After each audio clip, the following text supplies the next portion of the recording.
Le district de Kamouni a commémoré les familles entièrement décimées lors du génocide perpétré contre les Tutsis en 1994. À cette occasion, les autorités ont appelé les Rwandais à préserver l'unité nationale et à combattre toute forme d'idéologie génocidaire.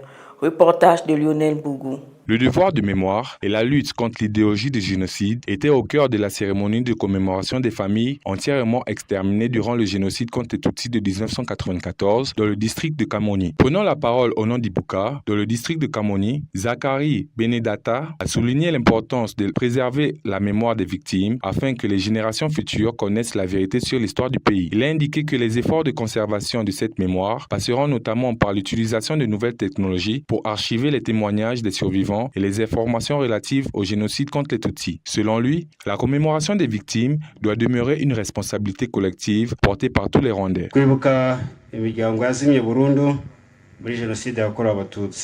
Se souvenir des familles entièrement anéanties et préserver l'histoire du génocide pour les générations présentes et futures, c'est aussi entretenir les mémoriaux, conserver les photos sur des plateformes numériques fiables où les témoignages sont archivés et resteront à jamais, ainsi que dans tous les autres espaces dédiés à la sauvegarde de notre mémoire. De son côté, le gouverneur de la province du Sud, Alice Kaitesi, a rappelé que les Rwandais ont la responsabilité de protéger les acquis de l'unité nationale et de la réconciliation. Elle a averti que certaines manifestations de l'idéologie du génocide continuent d'apparaître dans différents contextes et qu'elles doivent être combattues avec fermeté. La gouverneure a ainsi invité la population à signaler rapidement tout acte ou discours susceptible de propager la haine ou de mettre en cause les fondements de l'unité nationale afin que les autorités compétentes puissent intervenir à temps.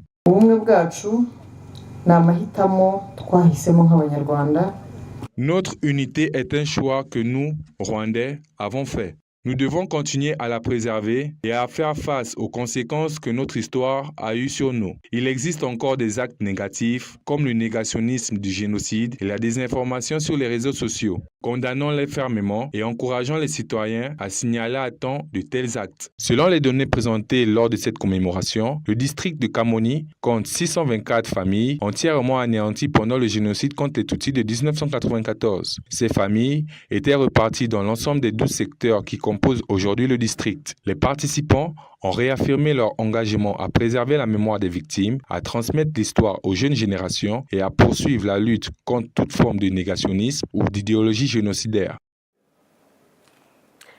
Une étape importante